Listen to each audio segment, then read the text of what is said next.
way of life. We help people develop their careers and business. Mm-hmm. I'm here with my good friend Brian and yes. Coach. I had this idea after attending your webinar, your branding webinar, to be quite specific. As I was listening to everybody go around and share their stories, I began thinking of my grandfather, who came down to Massachusetts from Memphis to create with, I believe it was himself and like 2 or 3 other guys, a community of churches. What they did was use the pyramid system, and one person started a church. They all helped and pitched in, create and build until it got established and kept moving on until everybody had their own church. Wow. And I want to say, obviously, because my grandfather was a minister, I was in the church very heavily as a young child, but like most, I fell out of that scene. And I think I was 27 when I first decided to go back to church. Wow. And my grandfather at this time had been passed away for about 12 years. And so this church was not unfamiliar. Again, because I grew up in the church, I knew of the church, but I had never been before. Okay. And when I went there, they were very nice, and they swore me in, and you know how that whole process works. Right. And once they heard my name, they said, "Oh my God, I know exactly who you are. Your grandfather was a good person." Wow. And they were able to tell me about parts of my life that nobody would just know. Okay. And when I thought about this, I thought that's the type of branding I would want for my own business. Now, for me, being in that position, thinking about building a brand of those big of shoes, it almost feels impossible, right? Right. Until I met you. Well, I'm glad to hear that. I think this was a realization to me for sure when we had our first coaching session. Okay. And you was just beginning to explain a lot of the things that I had already kind of been thinking. And I think I had mentioned this in the coaching session, where I was just like, but it didn't really seem so unattainable until you gave your explanation. And I said, we've got to do something. And here we are. So what I will do now is hand it over to my good friend and coach, Brian Johnson, who will explain a little bit about himself, what he does, and then I'll ask you some questions. Absolutely. First of all, thank you for sharing your story. It is very touching. Coming from an entrepreneur, I resonate with that story because I grew up in the church myself. Yeah. So I think it's just absolutely amazing. But for everyone in social media land and TV land and whichever land views this recording, my name is Brian Johnson. I am a personal finance educator, and I run a company called the Commonwealth Initiative, CWI. And what we primarily do is we teach personal finance. We provide services to help individuals to become more proficient and to better manage their finances. That's a part of the CWI banner. In addition to that, we also provide, as Keisha mentioned, some business development and coaching services. So our coaching services focuses on two different industries. So we focus on the finance piece, and we also focus on the business development, making sure that entrepreneurs are successful, they have all of the skill sets, they have all of the resources they need in order to be a viable business in our community. So that's primarily what we do. In addition to that, I keep saying in addition to that. In addition to that, we also have some amazing online resources where we aggregate our assets and things of that nature, and we bring together ideas, and that is called the CWI Exchange, which is primarily for individuals and professionals, and we have monthly webinars. So we have 2 webinars a month with the CWI Exchange, and we have one webinar that's focused primarily on business development, in the same vein as with how our services are structured. So we have a webinar, the mastermind, which is primarily business focused. And then we have a round table, which is exactly as it sounds. It's a table, virtually, of course, of entrepreneurs and professionals that get together. And we just talk about finance, a lot of different topics and things of that nature. And just to give a little bit of information about myself and how I got to the Commonwealth Initiative, I grew up in very humble beginnings on the south side of Chicago, and I didn't have a lot. You know, I wasn't exposed to a lot, Keisha, so I was really passionate about learning everything I could about money, finances, how it worked, you know, how to make money and how to pass money on to future generations. So what better way, or I should say, what better motivation was there for me to learn by not having this money and these resources growing up? So I was blessed. In 2000, I started working at Morgan Stanley, the financial powerhouse, and I learned a wealth of information. That's essentially where my financial career began. So working at Morgan Stanley in 2000, I learned over those 2 years, I learned a lot of information about investing. I learned a lot of information about how to manage your money, how money actually is passed on from generation to generation. So as I started the conversation or the interview, and I mentioned that one of my lifelong passions was to learn everything I could about money. So working at Morgan Stanley, it enabled me to learn a lot of information. And from there, I was exposed to high net worth clients. I was exposed to high net worth products because Morgan Stanley generally caters to high net worth individuals. And what high net worth means is individuals with like $250,000 and above, you know. And it was absolutely amazing. I loved every minute of working at Morgan Stanley. I loved learning about money, and I did an amazing job and was actually recruited to go from Morgan Stanley to go to Wachovia Securities at that time. So now Wachovia is called Wells Fargo. So they went through a transition many years ago, and they're Wells Fargo at this point. So some of the things I learned in the beginning of my career, and I was blessed to have individuals to take me under their arm to kind of teach me the rules of the game. And during that time, I learned what it really took to build a financial legacy. Now, even though I loved what I did, I felt like something was missing, because most of the individuals that we worked with at Morgan Stanley and Wachovia, I even worked at a hedge fund company later in my career, they were all catered to high net worth individuals. And me coming from humble beginnings, the projects, which is where I grew up, I didn't know about any of those high net worth products and things that were out there. So I thought, would it not be amazing to be able to take the information that you get from financial advisors and financial planners and to add an element of financial education to it? Because for me, I knew, yes, I need to utilize all of these different strategies and elements that I had learned from Wachovia and Morgan Stanley and just in the industry in general, but I didn't have the knowledge. And I figured if I was in that situation, I'm sure a lot of other individuals felt the same way, where the positions of financial planners and financial advisors is somewhat intimidating, because you're wondering, like, okay, what types of products are these financial advisors going to put me in? What are they going to sell me? Are there things that are actually beneficial to me? So when I started to strategize and really look at myself and ask myself, what am I passionate about doing? I love educating. I love sharing information with individuals that will make their lives a lot easier.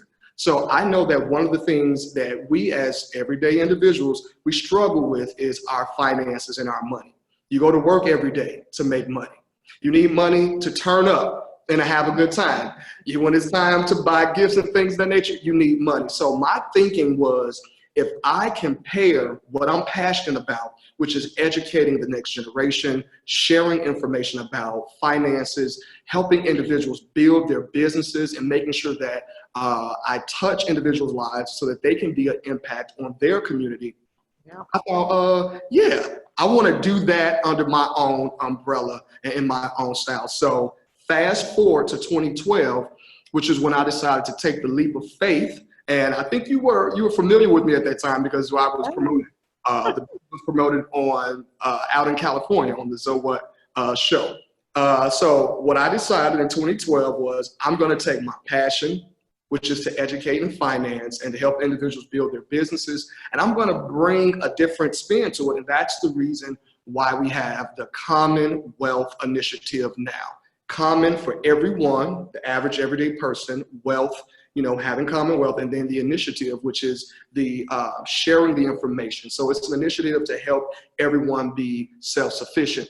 So we take all of that background, and that is essentially why we have CWI now. So it is a financial education company, as I referenced, where we provide coaching services to everyday individuals as well as high net worth individuals as well, because we did acquire those skills from Morgan Stanley and some of these amazing other companies. But my primary focus is creating an environment. And that's the reason why we call it coaching, where you and I can have a one-on-one conversation. We find out what your needs are, or what your goals are, and we strategize and come up with a personal plan.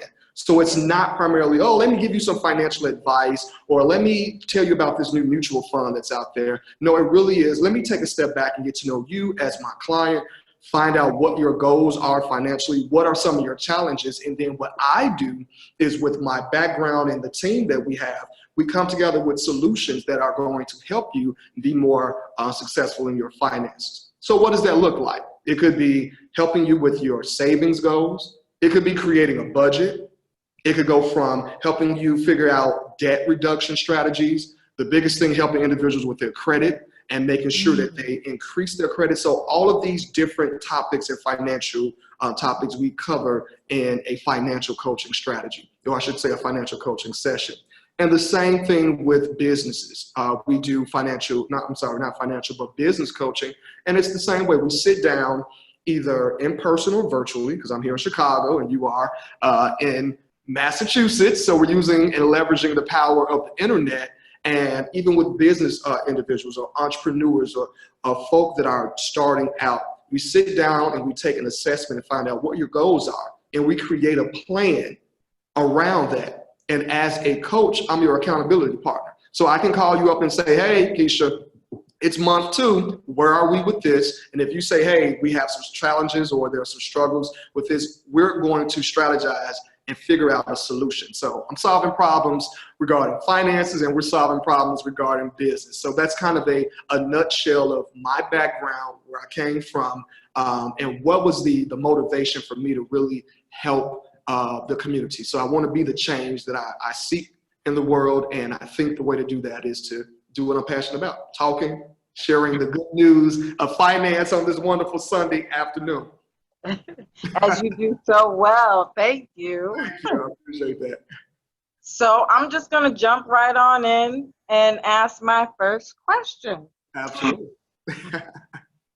Can you talk a little bit about the importance of building a legal structure, or is it just a legal structure, or what a legal structure is? Okay. So are we referring to from a business standpoint? Yes. Okay. So no, that's a really good question. I'm actually glad that you asked that. And to take it back from, as an entrepreneur, a lot of us, we have goals, we have talents, we have gifts and abilities, right? Some of us are just naturally born to do certain things. Some of us have a gift to make money and to go into business. And what I found out was, over the years, there are a number of individuals who are entrepreneurs, or it's a side hustle, or it's just something, a passion project. And they were not ready, or I should say were not prepared for the privileges or the opportunities or the doors they could walk through, because they did not have their business or their legal structure in place. So let me give you an example of what that meant. I had a client before who did the work, photographer, does great photography work, does video editing and all of those other great things that we need in this day and time. They were branding themselves and putting themselves out there, and they had the ability, or I should say the opportunity, to work for a major brand where they were going to pay them a substantial amount of money to do their work. However, this was the problem. That company that was willing to work with my client would not, or I should say could not engage with my client, because my client was only doing work in their individual name. So let's hypothetically say it's Amazon. Amazon was the company, hypothetically speaking. Right, and we're going to use Sister Sunshine. We're going to say her name was Sister Sunshine. So Amazon, Sister Sunshine has been shining her rays of light and letting everyone know how well she does her photography work and video editing. It's very noteworthy. So Amazon came to Sister Sunshine and was like, hey, we love what you're doing. We want to pay you, you know, to do some, to employ you to do some work for us on a contract basis. Well, Sister Sunshine was like, oh, this is amazing. Praise the Lord. Hallelujah. And she went and was like, okay, Amazon, I'm ready. I got this. She went and was like, okay, what are the next steps? What do I need to do, you know, so that we can finalize this agreement? And Amazon was like, okay, as long as you have your, you can complete in your W-9, which is the form for taxes to be completed. So anytime that I work with a contractor, or I should say a major company works with my company, we're talking about real life now. I generally, if I'm receiving payment from them, I fill out a W-9 form, which is for the business. And that's basically your tax information. So let's go back to our imaginary world. So now we understand what the W-9 is. So I go and I'm now, so Sunshine is there and we have Amazon.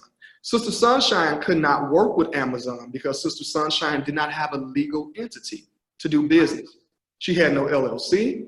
There was no, she didn't incorporate. There was no legal structure, and a lot of companies and organizations, they want to do business with other businesses. So to answer your question, which is an amazing question, I think it is extremely important to have our legal structures in place because it opens up it opens up the opportunity, or I should say the doors for more opportunities. And then, of course, as we mentioned before in a number of our different webinars and our different mastermind and roundtable sessions, think about how much opportunity you can have if you have your legal structure set up. You're operating your business separate from you.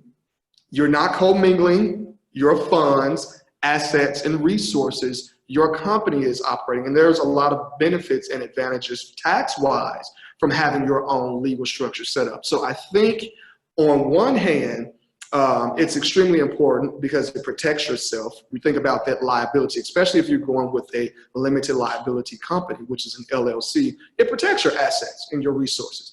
If I have, you know, family heirlooms, I had some things that were handed down to me and my family, I want to make sure those assets are protected. So when I'm going into business, I want to make sure that I have a legal structure set up. Not only does it protect me from liability, if someone wanted to sue me as I am doing my business, or I should say as I'm operating under the business, that means that the person who brings the lawsuit would actually have to sue the business if they contracted to do the service versus suing me as an individual. So again, let me take a step back. There are a number of benefits from having a legal structure. One, it sets yourself out as an entrepreneur. It distinguishes you apart from everyone else. It's an opportunity for you to grow and expand your business. And I think the number one thing that we want to do is to be successful in business and to employ other people. So you need an actual legal structure in order to do that. So that's important. Two, it protects you from from liability. It conceals you from a liability perspective. And in addition to that, it's the opportune vehicle for you to grow and expand. What if you want to do business with someone else? You having your own legal structure in place, now you can collaborate and partner with other brands and other entities. So that's one of the reasons why that's really important for me, because I remember a number of times wanting to do business with individuals who were entrepreneurs. And when it comes time to like, hey, I'm ready to send you the money for you to do whatever it is I'm paying you to do. It could be food prep or meal prep. It could be helping me with some marketing. And I've had some unfortunate scenarios where I'm thinking like, okay, this individual represents themselves with this brand, but they had no legal structure, no way for me to actually pay the entity itself. And it's a more professional look if that is your goal, is to have a business and then to have your legalities and things in place, your legal structure, your finances, your checking accounts, all of that great stuff so that you can interact with the community and do business with the world. Sorry for that long-winded conversation. You know, that's the church in me. That's great. That's great. Wow. No, I love it. I love it. Awesome. Okay, next question. Sure. Um, I'm getting nervous. Why? Don't be nervous. What are you going to throw at me? The difference between LLC and a corp. I think you kind of already said that though, or did you not? Well, in a little bit. So just to be a little bit more clear, without going into the extra technical aspects. So a LLC is a limited liability company. And what it does is that it gives you some tax advantages and it adds the limited liability. So it protects you from the lawsuits. I shouldn't say it protects you, it doesn't avoid them, but it helps to protect your assets. The other thing is that when you incorporate, which is having Keisha, comma, incorporated versus Keisha, comma, limited liability company, just the process to set these two entities up are different. So when you are incorporating, which a lot of the companies out there like Google or Alphabet Inc., you know, the company that owns Google and a lot of these other organizations and companies and brands, with those types of entities, there are some tax advantages from incorporating. There are a number of advantages for individuals who want to take their business public. So there are a lot of uses when you incorporate the entity itself. There are some downsides, or I should say some cons as well, because there's a lot more paperwork that you have to maintain when you incorporate. There are shareholders and things of that nature. However, when you form an LLC, it's not that it's a little less cumbersome with the paperwork. So there's a little bit more flexibility. There aren't as many rules in sense as with an actual when you incorporate. And what I mean by rules, when you incorporate, you have to designate a president, a secretary, and all of those individuals when you incorporate versus an LLC. You can be a single member or you can be a multi-member LLC. And let me take a step by members. Member simply means the owner. So when you have an LLC, they call it a single member, which means there's one person that owns it, or it's a multi-member. There's various members, various individuals that own the LLC. So you have shareholders when you incorporate, and when you have an LLC, you have members. Nice. Okay. All right. Oh. What are the benefits of having a registered agent? That goes to our one of our coaching sessions. Registered agent. The registered agent it's a vital part to establishing any organization and business. And I'll use an LLC, for example. When you get to the point where you want to start an LLC, and we'll use Illinois. So when you fill out the form, the articles of organization to complete, or I should say to form your LLC, you have to designate a person that's legally responsible for receiving any information regarding the business. So how that would be used, I should say the most simple way or illustration I can give is, say for instance, I live in California, or I'm in California quite a bit of time, right? I'm doing business, but my business is focused or domiciled in Illinois. So I started my LLC, created the articles of organization, which are the forms you use to start an LLC. I formed that at the Illinois Secretary of State. Because I live someplace else, or I should say I reside someplace else, California, which would be nice. Hey, Cali. Because I'm out there, I would have to, it's a requirement to have a registered agent. That is just the person on the record that will receive all of the mail, correspondence, or any information, especially from the Secretary of State itself. It will come to that registered agent. And what comes every year when you have an LLC in Chicago is your annual report. So every year, the Illinois Secretary of State sends me this wonderful annual report, which is basically, I have to fill it out. I can make any updates, or I can designate any changes to the LLC. But in addition to that, I have to send in that fee. And for Illinois, I believe it's about $300 every year. So when you have an LLC, there's the cost to start the LLC. in Illinois. I think it's now $150. And then let me take a step back. Before 2018, the LLC annual report fee was $300. It actually went down to our wonderful Republicans in office. Thank you, Republicans. They were able to help to lower the fees here in the state of Illinois to start, or I should say, to form a business. So again, once you receive that actual annual report, that report from the Secretary of State is going to be mailed to your registered agent or whomever the registered agent is on record. So if Keisha, you have a company in Illinois, and hypothetically, I am your registered agent, if I receive any information or anything pertaining to your business is going to come to me, and then I can forward that information on to you.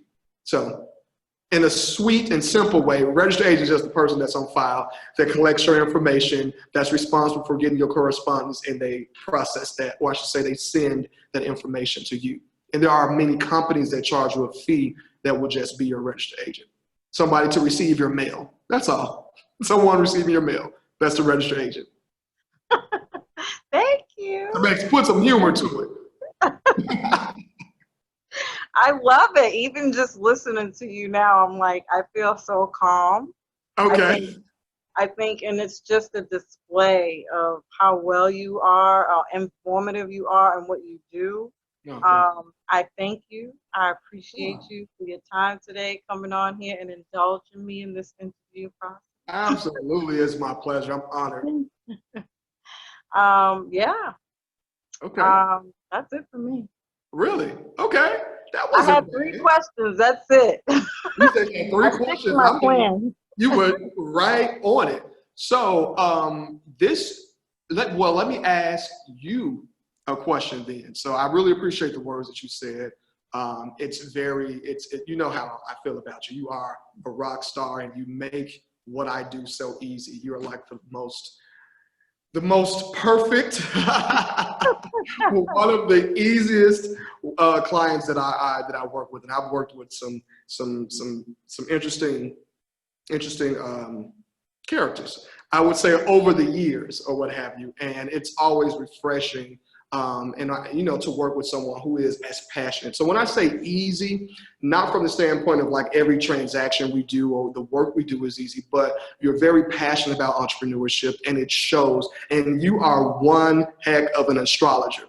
I love what you do. I love the work you provide. And as entrepreneurs, when we connect and we get together, it's almost like this passion and this fire. We ignite each other. It's like iron sharpening iron. So yeah, I like that. That's an amazing thing. But yeah, I want to thank you again for interviewing me and asking these questions.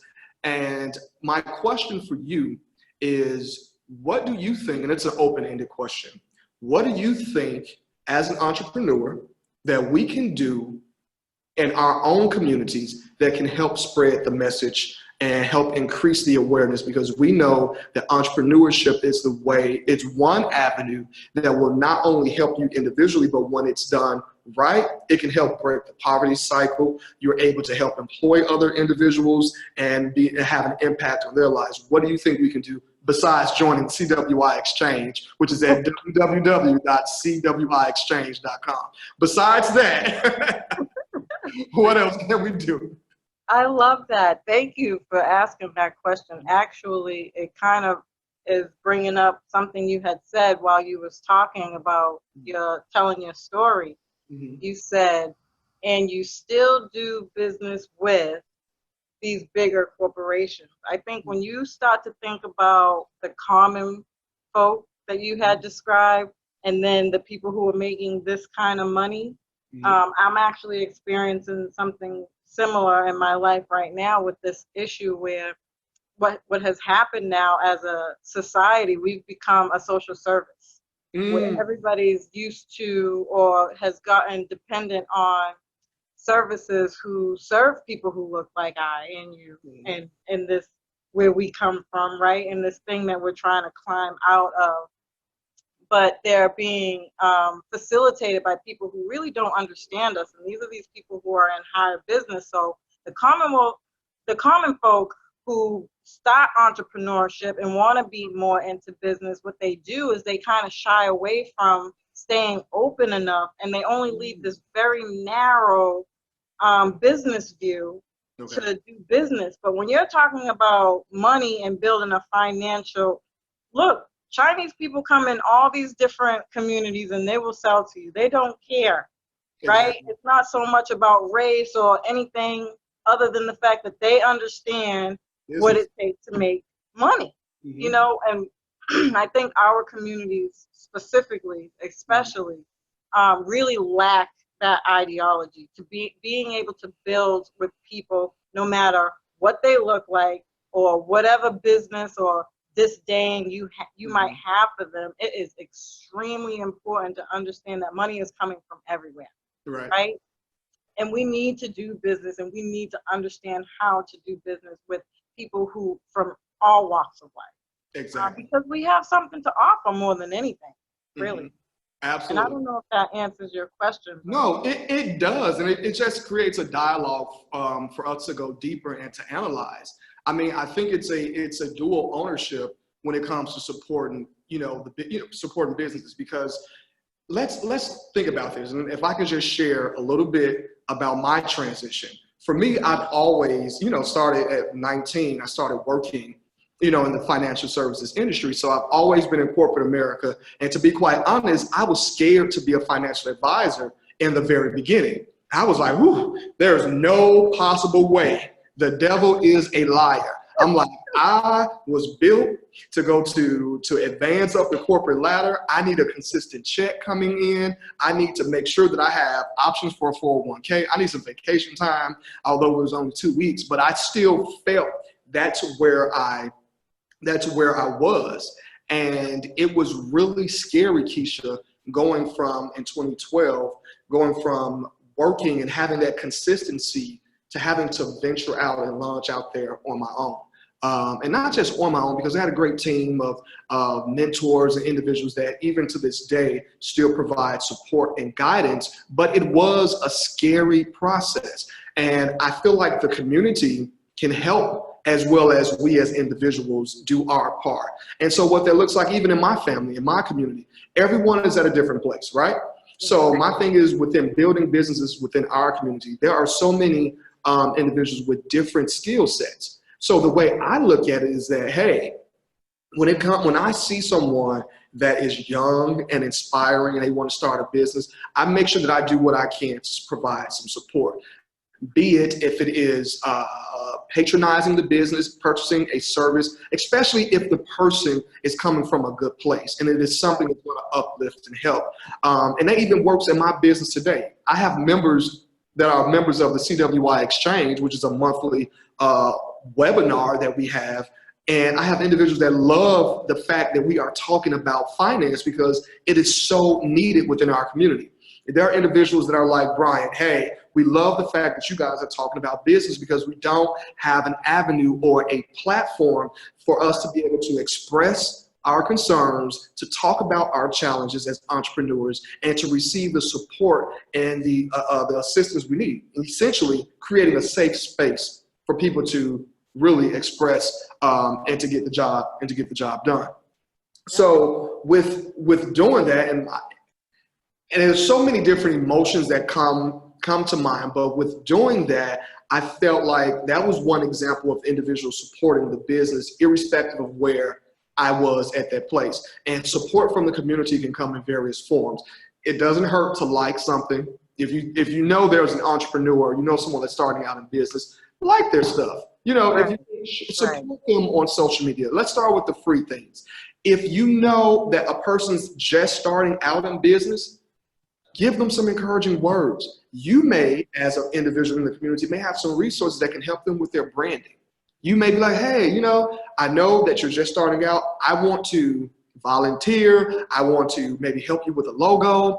I want to help you take your business to the next level. And that's my contribution to me helping the entrepreneur community in essence. So I say that to say that we all have a part to play. And to your earlier point about we really need to focus on in our urban communities, building businesses and building brands. Not everyone is intended to be an entrepreneur, but everyone is important to help an entrepreneur.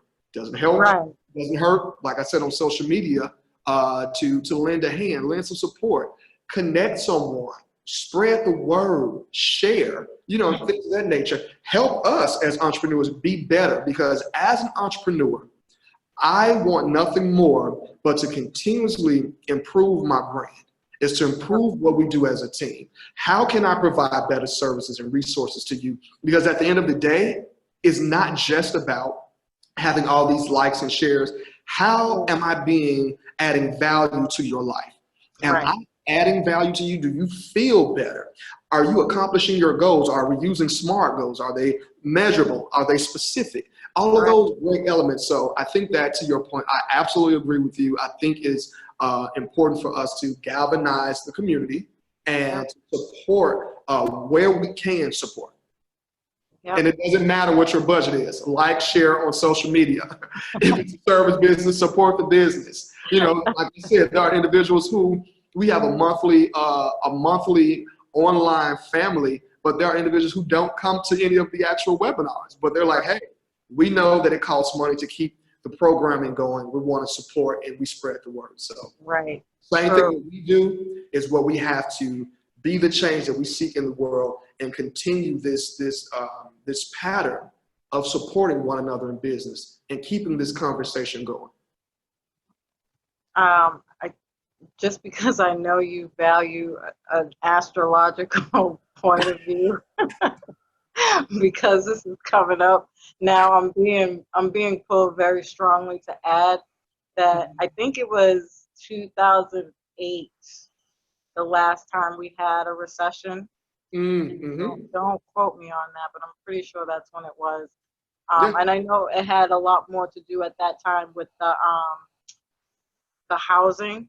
Look, it greatly affected me because I owned at that time like three rental properties. Really? Yeah. So it really impacted me greatly. So when I mentioned to you that, I have a passion for finance and entrepreneurship, not only am I talking about it and educating, I actually practice those things. So, hey, entrepreneurship, real estate, investing, all of those things. Everything I learned from those major brands and major companies and education, I apply to my own personal life. Wow. I was able to purchase my first condo at 22. I went from living in the projects with my mom to utilizing the principles of sound money management, saving, budgeting, making sure that your debt is in check, and making sure that your credit is in place. I did all that myself with no, I was like, hey, I'm not going to pay someone to fix my credit. I'll sit down with someone and give me the steps on what I need to do to get myself in order. And then I actually implemented that. So I didn't mean to, digress from your point. No. I love that you just jumped right in. This is going to happen again. I'm not entirely sure what area, but I'm thinking it's going to focus more on finances just because it's Taurus and Uranus where this is happening. I know it's going to have a lot to do with the dollar and how that's changing. Okay. And just in saying that as a foundation, I think what we're talking about is really important because it's Taurus energy. It's going to be more focused around the bartering system where we might have to go back for just a little bit and retract on how to build with one another. Exactly. So this structure that we're talking about and building a really strong foundation for that is going to be a lot more important starting about next year than more people realize. And I think I think I said this to you when we first sat down to really start getting into all of this, that somehow you were going to play a really big catalyst in this. And you just proved my point. All right. Wow. That is interesting. And it makes me think about the next recession. And it's not like doom and gloom. I don't like doom and gloom. I'm all about happy feelings. I'm all about the happy feelings and being positive and, because we deal with a lot of negativity already. However, I'm a Capricorn. So I'm about being grounded and being real. At the same time, although I'm not fearful, I am aware of danger. Does that make sense? I may not operate in fear, but I can be aware of something that may be a potential danger. And I think over years, we've seen, I guess, the patterns of when the market tanks and things of that nature, or does a reset. I call it when the market goes on sale. So, you know, when the market is on discount, it's on sale, which is how I like to refer it, we will be in a situation where we have to barter more. So it's amazing that you referenced that, because that's one of the main reasons why we at CWI created the CWI Exchange, to exchange ideas, because we know that within our community, the urban community, we need a platform where we can all collaborate. And what I mean by that is, I know it's difficult to start a business when you have a limited budget, right? But you paying $25 a month for a membership, and it gives you access to all these different entrepreneurs where you can barter. Because there have been situations where, you know, I'm with a group of entrepreneurs and it's like, hey, I'm amazing when it comes to budget. I can fix your money at the worst of situations. I don't care what you have, I can fix your money. I can help you save, and I will help you with your finances in order. One, because of my background, I didn't talk about education, but my background, career, as well as I'm a Capricorn. This is what we do. We do. Yes. Yes. This is what we do. So there may be opportunities to barter with other individuals. And what that looked like for my business is that there are some areas that I didn't shine well in. You know, marketing was not one of my strong suits. So I bartered with someone to help with that back in the day. Like, look, I'll help you with your budget. We're gonna help you your financial agony. But in exchange for that, I need you to help, at least teach me or help me with this social media piece. You know, help me understand Instagram, how to use Instagram, how do I use LinkedIn? And that's one of the, I should say, the passions, or one of the goals with the exchange, is so that we can exchange information, exchange ideas, exchange resources, so that we can help each other. So hopefully that answers the question. I have the same situation going on. That's how I got so good at my lighting. I think if you go back to some of my older videos, lighting wasn't that great. And that's the process. It's a part of the process, and I think we have, and the reason why I love having conversations with other entrepreneurs, because we're not able to share, you know, what our fears and our strengths are. Because I used to think back in the day, it was like, build it and that's it. But over time, I realized it was like, no, Brian, it's not just build it. There are always changes that are being made. You're always growing. You're not the same person you were 15 years ago, 10 years ago. You're not the same person you were 5 years ago. And it's the same thing in business. And the goal is to always to improve the brand and to add more value to the people. So when you're doing something that is going to help the community and it's going to help individuals feel better, because it may sound weird, but one of my passions and motivations for liking to help people with finances is because I don't like people being broke. Just like Jesus. Jesus said, let's keep the party going, right? He turned the water into wine. He said, let's keep it going. And he used his spiritual gifts. I have been at family gatherings and we all having a good time, right? But we couldn't exercise that Christ potential in us because we couldn't keep the party going, because no one had money to go and buy more liquor. No one had money to buy more chicken. No one had money to go and buy, you know, additional snacks because the family was having such a good time. So even though I joke about that, it really is my motivation for like making sure that I'm on top of my finances and with my friends, family, and clients, because when you are in control of your finances, even if it's not the way you want it to be, at least you have an idea of where you are, you know. And when you have control of your finances and they are in order, it enables you to just be happier. You are in a more happy headspace. Heck, even if I'm broke or I'm in the deficit, at least I know, like, oh, okay, this may not be the situation I want to be in, but at least I have a guideline of where I can tell, okay, this is where I am. I need to pay Pookie, Keisha, Quisha, Nisha, and all of them. And I'm short on this, I'm short on that. And I like to use that scenario as, what if God wanted to bless you? You don't know where you are financially. If someone came off the street and said, hey, I want to be a blessing and sow into your life, how much money do you need? You can't be like, well, let me go down the list because I owe Big Mama. And, you know, I still owe Nuck Nuck and Junebug $50. So, yeah. So there's so many advantages for just being financially secure, financially aware. It doesn't mean that you're going to be in the place where you want to be financially, but I find that we're a lot more happier when we know what's going on with our finances and that we're in a financial place where we feel secure. People are happier and they feel happier, you know, a little spunk about themselves, you know, or what have you. You feel better, you can be with your family, you're in a better position, and that makes me happy. Seeing my family, friends, and clients successful in their business, that brings me the greatest joy. The greatest joy. And a check that clears brings me joy too. The Capricorn side, checks that clear bring me joy as well. Praise the Lord. Oh my gosh. Oh man, I second that. And you took the words right out of my mouth too. I was going to say security. It's all about security.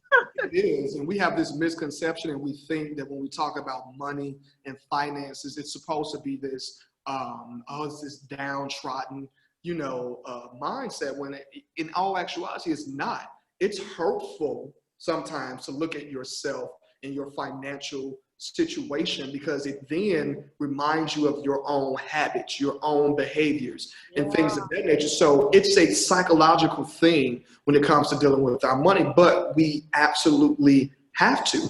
We have to deal with with our finances. That's the only way for us to move forward. And I think as entrepreneurs and just wealth-minded, wealth-conscious, we have to change the narrative and the tone of thinking we can just be very, you know, blasé with our money. That's not what bosses do. That's not, you ain't gonna go to Jay-Z and Beyonce talking about do you know how much money you have? Well, no, because, you know, I just released this new album and I don't know how much my royalties are, and I don't know what no, that's boss move, knowing where you are with your finances, putting in some measures and some controls to make sure that you are successful in what you're doing. I agree. All right. All right. All right. You have anything else for me? No, this was a